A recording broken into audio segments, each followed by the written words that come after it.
Next প্রশ্নটা ছিল যে which state is known as molasses basin.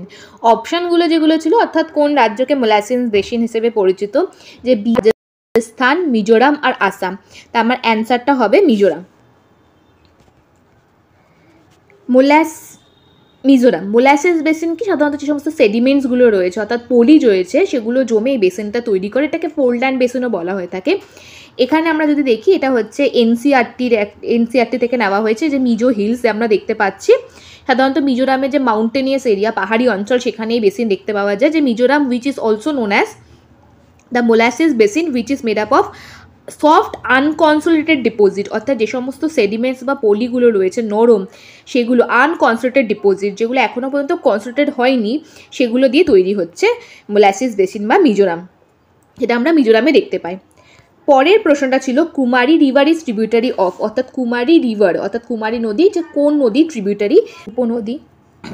যখন একটা নদী অন্য একটা নদীর সাথে মিলিত হয়, মূল নদীর সাথে, এটা মূল নদী, তাহলে এই যে নদীটা মিলিত হচ্ছে এটাকে আমরা বলি উপনদী। তাহলে কুমারী কার উপনদী? এরকম অপশান যেটা আমাদের ছিল মহানদী, দামোদর, কংসাবতী আর অজয়। অ্যান্সারটা হচ্ছে কংসাবতী। এবার হচ্ছে কুমারী কোথা থেকে উৎপন্ন হয়েছে। যদি আমি পুরুলিয়া দেখি, পুরুলিয়াতে কুমারী নদী দেখতে পাওয়া যাবে। বাঘমুন্ডি যে পাহাড় বলতে পারি, বাঘমুন্ডি পাহাড়ে ইস্টার্ন পূর্ব দিক থেকে এটা উৎপন্ন হয়েছে, হয়ে কংসাবতী নদীর সাথে মিশেছে।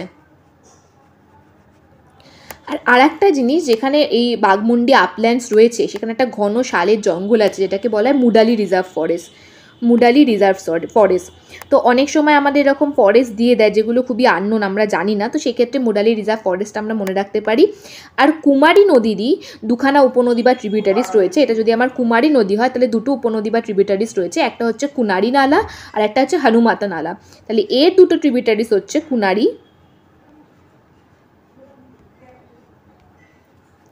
কুনারি নালা আর একটা হচ্ছে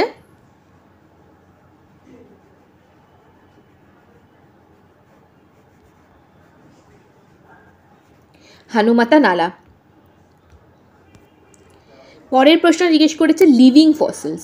সো লিভিং ফসিলসের যে অপশানগুলো আমার ছিল সেগুলো ছিল পেরিপেটাস, অ্যামিবা, প্রন আর অ্যাপেল স্নেল। তো অ্যান্সারটা ছিল পেরিপেটাস।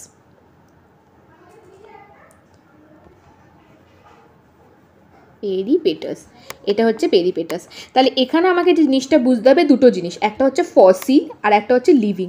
ফসিল মানে কি? জীবাশ্ম, অর্থাৎ জীবাশ্ম মানে যখন অনেক হাজার বা অনেক সময় আগে কোনো একটা কারণে যখন বিভিন্ন প্রাণী বা উদ্ভিদের দেহ পলিমাটির উপর চাপা পড়ে, তখন চাপ এবং তাপে তাদের যে দেহের অংশগুলো, আমি যদি ধরি এটা পলিমাটি, তার উপর কোনো একটা ধরে নিলাম কোনো একটা গাছ চাপা পড়েছে, তো ধীরে ধীরে পলিমাটির উপর মাটি পড়তে থাকে এবং এর চাপ এবং তাপে যখন পলিমাটিটা শক্ত হয়ে পাথরে পরিণত হয়, তখন এই যে গাছটা, সেই গাছের ছাপটা পাথরের উপর থেকে যায় বা সেই গাছটার সেরকমই পাথরের মধ্যে থেকে যায়, এটাকে আমরা বলি জীবাশ্ম বা ফসিল। তাহলে এখান থেকে আমি বুঝতে পারছি যে জীবাশ্মগুলো সাধারণত কী হয়, সেগুলো মৃত পলিমাটির উপর সেগুলো পড়ে নষ্ট হয়ে যায়, তার উপর যখন শিলা পড়ে চাপা তাপে সেগুলো সলিডিফাই হয়ে পলিমাটির উপর আটকে যায়, পাললিক শিলা যখন তৈরি হচ্ছে। তাহলে এটাকে লিভিং কেন বলা হচ্ছে? কারণ তারা এখনও জীবিত। আমরা অপশানে দেখতে পাচ্ছি যে জীবিত মানে এদের যে সময়, তাদের সময়টা হচ্ছে অনেক আগে, অর্থাৎ তাদের সময়কার যে সমস্ত প্রাণীগুলো ছিল যাদের আজ বর্তমানে কোনো চিহ্ন নেই, তারা ফসিলে পরিণত হয়েছে। তাদেরকে শুধুমাত্র আমরা বিভিন্ন জীবাশ্ম হিসেবেই দেখতে পাই বা তাদের সম্বন্ধে জানতে পাই, কিন্তু তারা এখনও বেঁচে রয়েছে, তাই তাদেরকে আমরা লিভিং ফসিলস বলি। তো লিভিং ফসিলসের অনেক এরকম এক্সাম্পল আছে, যেমন এখানে আমি দেখলাম যে অপশান যেগুলো ছিল তার মধ্যে পেরিপেটাস, এছাড়াও কী রয়েছে, হর্স ক্র্যাব রয়েছে, যেগুলো আরও বিভিন্ন যে সমস্ত লিভিং ফসিলগুলো রয়েছে, হর্স ক্র্যাব রয়েছে। আর একটা যেটা সবথেকে বেশি আমাদের কাছে পরিচিত, সেটাকে আমরা জানি যে প্ল্যাটিপাস, যারা ডিম পেড়ে বাচ্চা হয় কিন্তু যাদের বাচ্চা মাতৃদুগ্ধ পান করতে পারে। এছাড়া পার্পেল ফ্রগ আছে। তো এগুলো হচ্ছে লিভিং ফসিলস। আচ্ছা, লিভিং ফসিলস মানে যেগুলো অনেক পুরনো, বা 125 million years ago, 150 million years ago, তাদের সময়কার যে সমস্ত প্রাণীগুলো ছিল প্রায় বিলুপ্ত হয়ে গেছে, তাদের শুধুমাত্র আমরা জীবাশ্ম হিসেবে বর্তমানে পেয়ে থাকি, কিন্তু তারা এখনও পর্যন্ত বেঁচে আছে। তো অপশানের মধ্যে যে অপশানগুলো ছিল প্রশ্নে, তার মধ্যে কিন্তু পেরিপেটাসটা অপশান হবে। পরের প্রশ্ন যে কোয়েল ইজ ট্রিবিউটারি অফ, অর্থাৎ কোয়েল নদী কোন নদীর উপনদী বলছে। অপশান হচ্ছে সোন, চম্বল, যমুনা, আর একটা হচ্ছে গঙ্গা। অ্যান্সার হচ্ছে আমার সোন। তো সোন নিজেই হচ্ছে গঙ্গা নদীর উপনদী, আর কোয়েল নদীকে আমরা দুভাগে ভাগ করি, এটা নর্থ কোয়েল, একটা হচ্ছে সাউথ কোয়েল। তা প্রথমে দেখি যে কোয়েল কার উপনদী হচ্ছে। কোয়েল উপনদী হচ্ছে সোন নদী। আবার সোন কার নদীর উপনদী হচ্ছে গঙ্গা নদী। গঙ্গা নদী গেছে, সোন নদী গঙ্গার সঙ্গে মিলেছে বিহারে পাটনার কাছে, আর কোয়েল নদী সোনের সাথে মিলিত হয়েছে, তাই নর্থ কোয়েলটা সোনের সাথে মিলিত হয়েছে। আর সাউথ কোয়েলটা যেটা ছিল সেটা কিন্তু ব্রাহ্মণী নদীর সাথে মিলিত হচ্ছে, এটা হচ্ছে যেটা উড়িষ্যার একটা প্রধান নদী। তো নর্থ কোয়েল হচ্ছে সোন নদীর একটা উপনদী, আর এটার ইম্পর্টেন্ট জিনিসটা হচ্ছে এটা হচ্ছে পালাউমু টাইগার রিজার্ভ, যেটা হচ্ছে আমাদের ঝাড়খণ্ডে অবস্থিত। এই যে আমি যদি ম্যাপে দেখি, লাল দাগটা মানে ঝাড়খণ্ডকে বোঝাচ্ছে। এখান থেকে পালাউমো টাইগার রিজার্ভ এর মধ্যে দিয়ে কোয়েল নদী গেছে, নর্থ কোয়েল গিয়ে বিহারে প্রবেশ করেছে এবং বিহারে গিয়ে সোন নদীর সঙ্গে মিলিত হয়েছে। আর যেটা সাউথ কোয়েল সেটা যে নদীর সাথে মিলিত হয়েছে এটা হচ্ছে ব্রহ্মণী নদীর সাথে মিলিত হয়েছে, যেটা কিন্তু উড়িষ্যায় অবস্থিত। পরের প্রশ্নটা ছিল আমাদেরকে কারেক্টলি ম্যাচ করতে দিয়েছিল, কতগুলো ন্যাশনাল হাইওয়ে দিয়ে দিয়েছিল এবং সেই ন্যাশনাল হাইগুলো কি লিঙ্ক করছে, মানে কোন জায়গাগুলোকে, সেগুলো দিয়ে দিয়েছিল। অপশানে যে ন্যাশনাল হাইওয়েগুলো ছিল তার মধ্যে ন্যাশনাল হাইওয়ে 2 দিল্লি কলকাতা ছিল, ন্যাশনাল হাইওয়ে 35 বারাসাত বনগাঁও ছিল, ন্যাশনাল হাইওয়ে 41 কোলাঘাট হলদিয়া ছিল, আর ন্যাশনাল হাইওয়ে 34 সেবক গ্যাংটক ছিল। তাহলে এর মধ্যে নট কারেক্টলি ম্যাচ, এটা হচ্ছে ন্যাশনাল হাইওয়ে 34 সেবক গ্যাংটক। বাদ বাকিগুলো কারেক্টলি ম্যাচ ছিল। 2 দিল্লি কলকাতাকে কানেক্ট করছে, 35 বারাসাত বনগাঁওকে কানেক্ট করছে, 41 কোলাঘাট হলদিয়াকে কানেক্ট করছে। পরের প্রশ্ন, Alaknanda Bhagirathi rivers make confluence at, অর্থাৎ অলকানন্দর ভাগীরথী রিভার কোথায় মিলিত হয়? দেবপ্রয়াগ, কর্ণপ্রয়াগ, রুদ্রপ্রয়াগ না বিষ্ণুপ্রয়াগ? তাহলে অ্যান্সারটা হচ্ছে দেবপ্রয়াগ। এই যে অলকানন্দ ভাগীরথী এবং আমাদের যে পঞ্চপ্রয়াগ রয়েছে তার রিগার্ডিং একটা ভিডিও অলরেডি বানানো আছে, তোমরা সেখান থেকে দেখে এটা বুঝে নেবে, তার লিঙ্কটা ডেসক্রিপশানে দেওয়া থাকবে। নেক্সট যে প্রশ্নটা ছিল, the western part of river in West Bengal, অর্থাৎ তিস্তা নদীর যে পশ্চিমের দিক আছে, আমি যদি ধরে নিই এটা তিস্তা নদী চলে গেছে, এটার ইস্টার্ন পূর্ব দিক আর ওয়েস্টার্ন পশ্চিমের দিক, এই পশ্চিমের দিকটা ওয়েস্ট বেঙ্গলে কী নামে পরিচিত? অপশান হচ্ছে তরাই, ডুয়ার্স, ভাগাড় আর ভাবার। তাহলে অ্যান্সারটা আমার যেটা হচ্ছে সেটা হচ্ছে তরাই, তরাই নামে পরিচিত। আর ইস্টার্ন সাইডটা আমরা ডুয়ার্স, দরজা, ডোর্স থেকে এসেছে।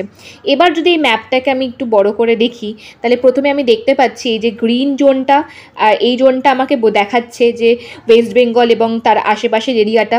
যেখান থেকে আমি এটাকে যদি আরও বড় করি, ওয়েস্ট বেঙ্গল দেখাচ্ছে। ওয়েস্ট বেঙ্গলের আমি দেখতে পাচ্ছি এই যে দুটো ডিভিশন হয়ে গেছে, এই একটা ডিভিশন আর এই একটা ডিভিশন, এটা হচ্ছে ওয়েস্টার্ন দিক, পশ্চিম দিক, আর এটা হচ্ছে ইস্টার্ন দিক, পূর্ব দিক। এটাকে আমরা তরাস বলছি, এখানে আমরা ডুয়ার্স বলছি। তাহলে এই যে এই ছবিতে আমরা বুঝতে পারছি, একটু ব্লারি ছবিটা, যে এটা হচ্ছে তরাই, যদি তিস্তা নদী এইদিকে গেছে আর এই পাশটা হচ্ছে ডুয়ার্স, তাহলে হচ্ছে পশ্চিম দিকটা তরাই, পূর্ব দিকটা ডুয়ার্স বলছে। এবার তরাই ডুয়ার্সের সাথে সাথে আরও যে দুটো অপশান ছিল ভাগাড় আর ভাবার, সেই কনসেপ্টটাও আমরা আজকে বুঝে নেব, আর এটা খুবই ইম্পর্টেন্ট এবং এখান থেকে অনেক প্রশ্ন আসে যেগুলো আমরা কনফিউজড হয়ে যাই। আমরা তরাই, ভাবার, ভাঙাড় আর খাদার বুঝবো, তার সঙ্গে সঙ্গে আমি একটু ফিজিওজিওগ্রাফিক রিজিয়ানটা ভারতের বলে দিই। তো আমরা যদি দেখি, ভারতে প্রথম হচ্ছে উত্তরে হিমালয়, তো হিমালয় সবচেয়ে বড় হচ্ছে ট্রান্স হিমালয়, তারপর গ্রেটার হিমালয় যেটাকে আমরা হিমাদ্রি বলি, তারপর এটা হচ্ছে লেজার হিমালয় হিমাচল, আর নিচে হচ্ছে শিবালিক হিমালয় বা আউটার হিমালয়, তারপর হচ্ছে গঙ্গা, ইন্ডো গঙ্গা প্লেন পড়ছে, এবং তারপর আমাদের যে পেনিনসুলার প্ল্যাটিউ বা দক্ষিণাত্যের মালভূমি অঞ্চল। এবার এই যে তরাই, ডুয়ার্স, ভাবার, খাদার, এই অঞ্চলটা কিন্তু আমাদের শিবালিক আর ইন্ডো গ্যাঙ্গেটিক প্লেন্সের মধ্যে লিমিটেড। তাহলে এটাকে আমরা বলছি ট্রান্স হিমালয়, যেটা সবার প্রথমে তৈরি হয়েছে। তারপর হচ্ছে গ্রেটার হিমালয়, এটাকে আমরা বলি হিমাদ্রি। এটা হচ্ছে লেসার হিমালয় বা হিমাচল, আর এটা হচ্ছে শিবালিক বা আউটার হিমালয়। তো প্রথমে আমরা যে জিনিসটা দেখব, সেই জিনিসটা আমরা প্রথমে দেখব হচ্ছে ভাবার, তারপরে আমরা যাব হচ্ছে তরাই রিজিয়ানে। তো প্রথমে হচ্ছে ভাবার। এটা একটা পাহাড়, আমরা জানি পাহাড়ে নদীর কী হয়, যখন নদী যায় নদীর বেগ খুব বেশি হয়, কারণ স্টিপ স্লোপ, ঢালু জমি, তো নদী তার যৌবন অবস্থায় থাকে, নদীর গতিবেগ খুব বেশি হওয়ার জন্য আর আকর্ষণের জন্য, মাধ্যাকর্ষণের জন্য নদী খুব দ্রুত বেগে নিচের দিকে আসছে। আর যেহেতু এর ফলে নদীর সাথে পাহাড়ের ঘর্ষণ কার্য বেশি হয় এবং প্রচুর পরিমাণে নদী মানে কী বলবো, পেবেলস, পাথর, নুড়ি, কাঁকড়, বালি, পলি এগুলো সঞ্চয় করে। এবার সঞ্চয় করার পর যেই পাহাড় থেকে প্রথমবারের মতো নদী সমভূমিতে প্রবেশ করছে, হট করে নদী সমভূমিতে প্রবেশ করার পর নদীর যে বহন ক্ষমতাটা, যে পাথর, নুড়ি, কাঁকড়, বালি, পলি কমে যায় এবং তখন নদী প্রথম কি করে, যে সমস্ত ভারী জিনিসগুলো আছে সেগুলো আগে জমা করবে। অবভিয়াসলি আমি যদি কোনো অনেকগুলো ভারী জিনিস নিয়ে কোথাও যাই বা দৌড়াতে শুরু করি এবং আমি দেখতে পাচ্ছি আমি আর পাচ্ছি না দৌড়াতে, তখন আমি কি করব, যেগুলো ভারী প্রথমে সেগুলোকে আমি রেখে দিয়ে হালকা জিনিসগুলোকে নিয়ে দৌড়াবো। নদীও তাই করে। তাই নদী বড় বড় যে পাথরগুলো রয়েছে, যেগুলো বড় বড় পিবেলস রয়েছে, সেগুলোকে প্রথম যখন পাহাড় থেকে সমভূমিতে ঢোকে জাস্ট তার মুখে জমা করে দেয়। তো এই জায়গায় যে বড় বড় পাথরগুলো জমা করছে, যেখানে নদী প্রায় দেখাই যায় না, ইনভিজিবল হয়ে যায়, মানে নদীকে এখানে আর দেখা যাচ্ছে না, শুধু পাথরগুলো দেখা যাচ্ছে, বড় বড় পাথরগুলো নদী জমা করছে, কারণ নদীর বহন ক্ষমতা কমে গেছে। এই জায়গাটাকে আমরা কি নাম দিয়েছি, এই জায়গাটাকে আমরা ভাবার নাম দিয়েছি। সাধারণত এটা হচ্ছে অ্যালুভিয়াল ফ্যান্স, অর্থাৎ যদি এটা পাহাড় হয়, পাহাড়ের এই যে পাদদেশটা, এটাকে আমরা অ্যালুভিয়াল ফ্যান্স বলি, যেখানে নদী সমস্ত অ্যালুভিয়াল বা পলিগুলো জমাতে শুরু করে। তো ভাবার যে বেলটা রয়েছে সেটা সাধারণত, এটার যে ওয়াইড, এটা হচ্ছে 8 থেকে 15 কিলোমিটার পর্যন্ত ভাবার বেলটা দেখা যায়।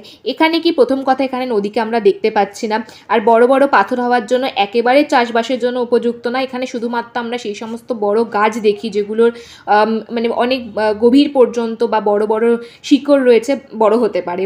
আর এখানে রিভার পুরো দেখাই যায় না, রিভারের কোর্সটা ড্রাই হয়ে যায়, তাই এটাকে আমরা বলছি ভাবার।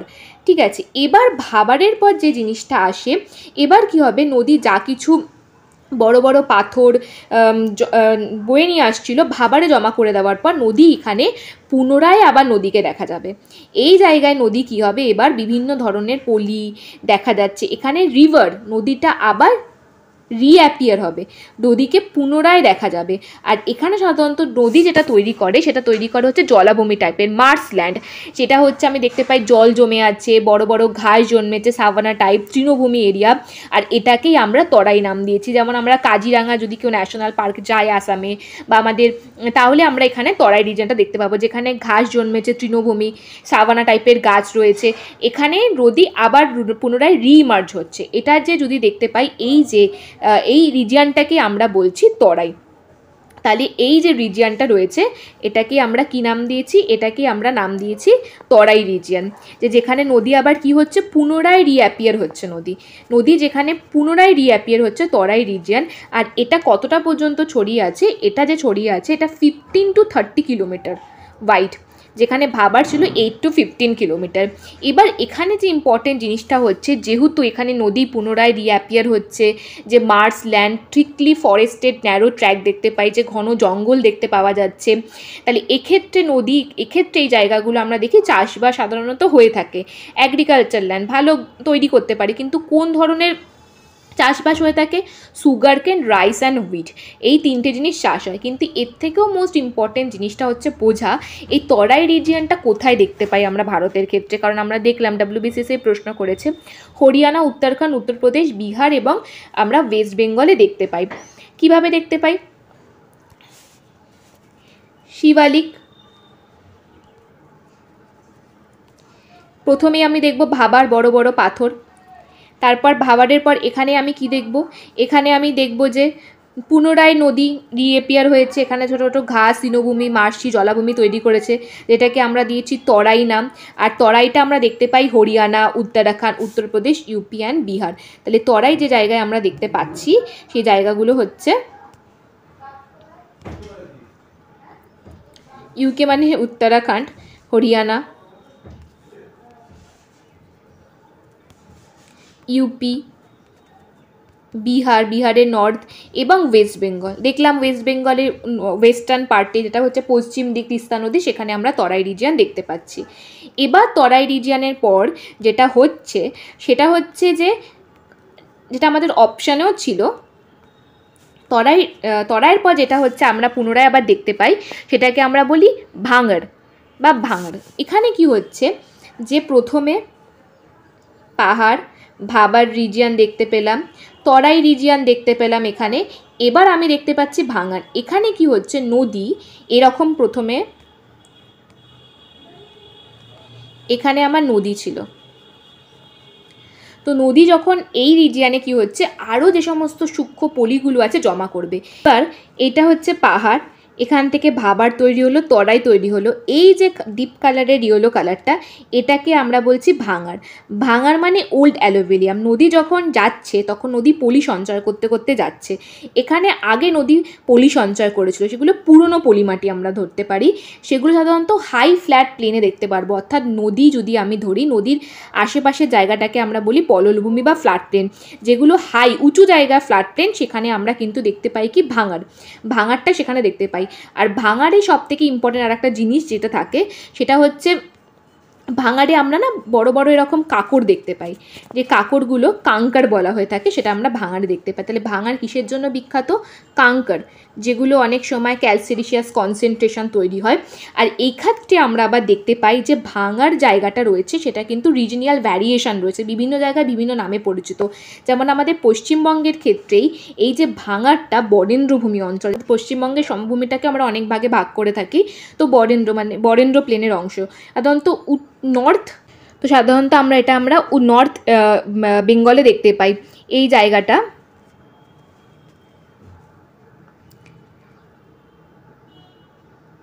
সাধারণত আমরা নর্থ বেঙ্গলে দেখতে পাই, অর্থাৎ এই জায়গাটা আমাদের হচ্ছে বরেন্দ্রভূমি বা বরেন্দ্র প্লেন, অর্থাৎ এটা আমাদের ওল্ডার অ্যালুভিয়াম ভাঙ্গার পড়ছে। ঠিক তেমনভাবে এটার আর একটাও নাম রয়েছে ভাঙ্গারের, সেটাকে আমরা বলি হচ্ছে ভুর। ভুর সাধারণত আমরা দেখতে পাই যে গঙ্গা এবং যমুনা নদীর যে পার্শ্ববর্তী অঞ্চল সেই সমস্ত জায়গায় দেখতে পাই, মিডিল গঙ্গা প্লেনে, মিডিল গঙ্গা এবং যমুনা দোয়াব অঞ্চলে এই ভাঙ্গারটাকে আমরা ভুর বলি। আর ভুরে আমরা দেখতে পাই সেখানে অনেক যে বালি রয়েছে সেগুলো জমা হচ্ছে। তাহলে এখান থেকে আমরা দেখলাম যে ভাঙ্গা, যেটা হচ্ছে পুরনো পলিমাটি দিয়ে তৈরি হয়, যেখানে আমরা কাঙ্কার দেখছি এবং এই রিজিনিয়াল ভ্যারিয়েশনও দেখছি, যেটা পশ্চিমবঙ্গে বরেন্দ্র সমভূমি নামে পরিচিত, সেটা হচ্ছে মিডিল গঙ্গাতে, অর্থাৎ যমুনা গঙ্গা দোয়াবের ওখানে, অর্থাৎ আমরা এখানে বলতে পারি ওয়েস্টার্ন ইউপি হরিয়ানার দিকে এটা ভুর নামে পরিচিত। এরপরে যে জিনিসটা রয়েছে সেটাকে আমরা বলি হচ্ছে খাদার। খাদার হচ্ছে নিউ অ্যালুভিয়াম, অর্থাৎ যেটা নতুন ধরনের সবে মাত্র পলিমাটি নদীর ধারে পড়েছে এবং সেটাকে আমরা বলছি খাদার। যদি আমরা দেখি এই জায়গাটা হচ্ছে খাদার, নদীর একেবারে পাশে, অর্থাৎ যে নতুন পলি নদী জমা করেছে সেটা হচ্ছে খাদা, যেটা হচ্ছে নতুন পলিমাটি নিউ অ্যালুভিয়াম। আর এটা আমরা ফার্ট প্লেন্স, অর্থাৎ নদীর পাশে যেখানে বন্যা বা প্লাবনভূমি বলি সেখানে আমরা দেখতে পাই। আর যেহেতু এটা নতুন পলিমাটি তাই জন্য এটা সব থেকে ভালো চাষের জন্য, অর্থাৎ মোস্ট ফার্টাইল হয়, সব থেকে বেশি ফার্টাইল যদি কিছু হয়ে থাকে তাহলে কিন্তু এই খাদার অঞ্চলটাই হয়ে থাকে। তাহলে এখান থেকে আমি যেটা দেখলাম সেটা হচ্ছে প্রথমে আমাদের কি আসছে ভাবার, তারপর তরাই, তারপর ভাঙ্গার, আর তারপর আসছে খাদার। এছাড়াও আমরা যে স্যালাইন, অর্থাৎ যে সমস্ত লবণাক্ত মাটি দেখতে পাই, স্যালাইন সয়েলগুলো, সেগুলোরও কিন্তু ভারতে অনেক নামে বিভিন্ন জায়গায় বিভিন্ন নাম রয়েছে, যেগুলো আমাদের পিটি সয়েলের প্রশ্নতে না ছিল অপশানগুলোতে, যেটা আমি আগে বলতে ভুলে গেছি, একবার আমি বলে দিচ্ছি। যে অপশানসগুলো, যেখানে আমার পিটি সয়েলের অপশান ছিল যেটা কেরালাতে কী নামে পরিচিত কারি, তার সাথে আরও যে সমস্ত অপশানসগুলো ছিল সেগুলো রে, কালার আর থুর। কারি ছাড়া এই তিনটে অপশান সেখানে ছিল। এই যে রে, কালার আর থুর, এই তিনটেই হচ্ছে লবণাক্ত মাটি, স্যালাইন, ঠিক আছে। এটা রিজিনিয়াল ভ্যারিয়েশন বিভিন্ন নামে, যেমন হচ্ছে রে আর কোলার, এটা আমরা দেখতে পাই হচ্ছে যে হরিয়ানাতে, হরিয়ানার যে শুকনো রিজিয়ন সেখানে আমরা এই ধরনের মাটি দেখতে পাচ্ছি। আর এই যে বর্তমানে এই জায়গাগুলোতে রে আর কালার স্যালাইন মৃত্তিকা চাষবাসের জন্য ভালো না, তাও বিভিন্নভাবে ইরিগেশন কাজে লাগিয়ে চাষ করা হচ্ছে। তাই রে, কালার আর থুর এগুলো হচ্ছে স্যালাইন মাটি। আর যেটা হচ্ছে কারি, কারি ছিল পিটি সয়েল, কেরালাতে দেখা যায়। তাহলে এখান থেকে আমাদের তরাই আর ভাবার্সের যে পুরো কনসেপ্ট সেটাতে একটা কনসেপচুয়াল ক্ল্যারিটি হলো। এগুলো কি হাই peak of South Bengal, South বেঙ্গলের সব থেকে উচ্চতম পর্বত চূড়া বা শিখর কোনটা? হচ্ছে গোর্গাবুরু, অযোধ্যা পাহাড়ে অবস্থিত পুরুলিয়াতে। আর যদি শুধু জিজ্ঞেস করতো হাই স্পিক অফ ওয়েস্ট বেঙ্গল তাহলে হতো সান্দাকফু।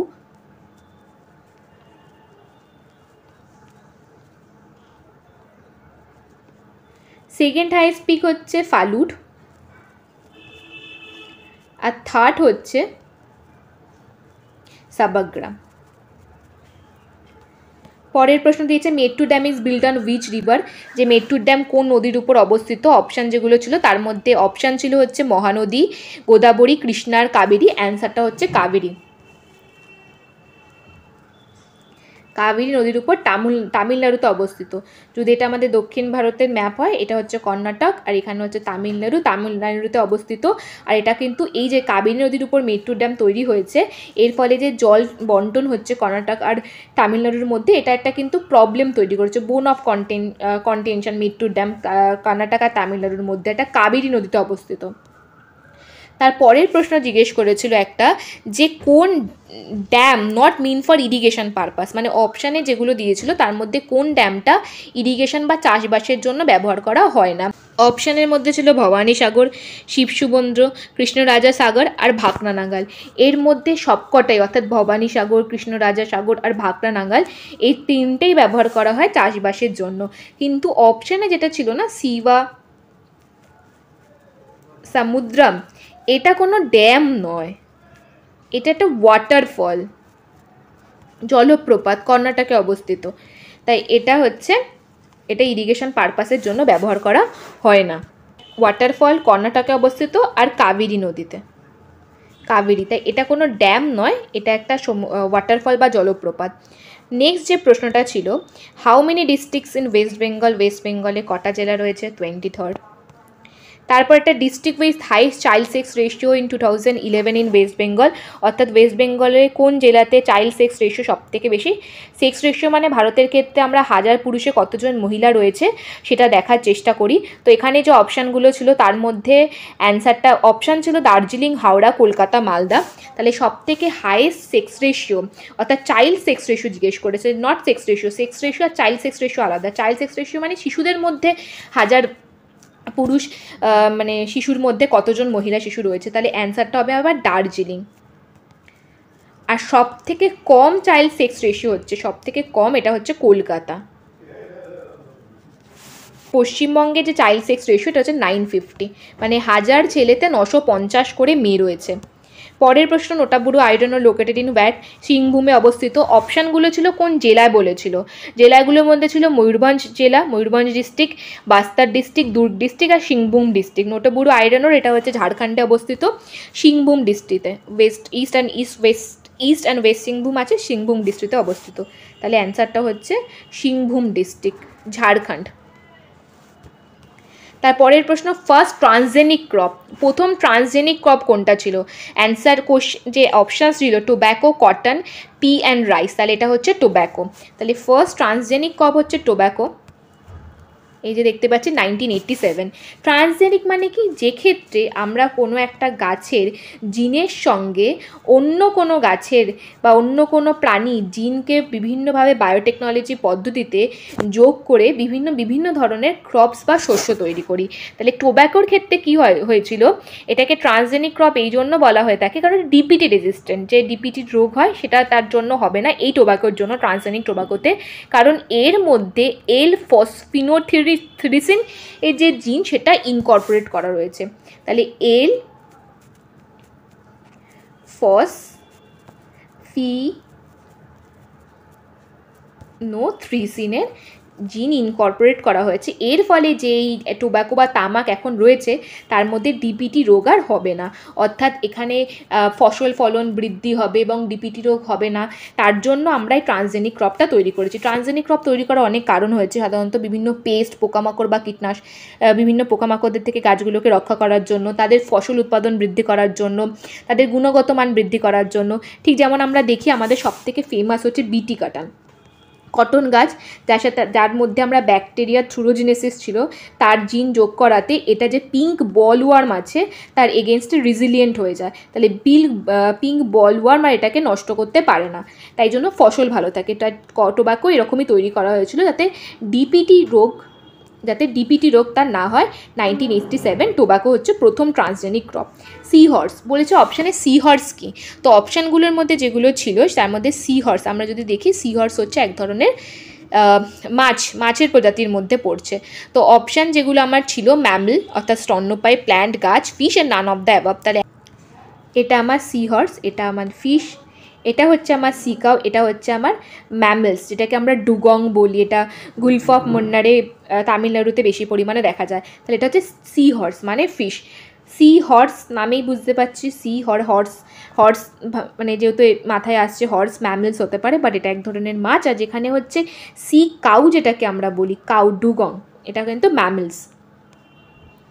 প্রথমে এবার প্রশ্নটা ছিল সার্সিকা টাইগার স্যাঞ্চুরি কোথায়। তার সার্সিকা টাইগার স্যাঞ্চুরি দেখতেই পাচ্ছি ম্যাপে, রাজস্থানে অবস্থিত। এটা হচ্ছে রাজস্থান, এইখানে হচ্ছে সার্সিকা। এছাড়াও ক্যালাদেও আছে, এটা আমি প্রথমেই বলেছি যে, বা আগের ভিডিওতে বলেছি, মন্ট্রেক্স প্রোটোকলের আন্ডারে এটা একটা রামসার সাইট। এখানে রয়েছে রণথম্বর রয়েছে, দারহা রয়েছে, ডেজার্ট ন্যাশনাল পার্ক রয়েছে। ডেজার্ট ন্যাশনাল পার্ক হচ্ছে গ্রেট ইন্ডিয়ান বাস্টার্ডের জন্য খুব বিখ্যাত।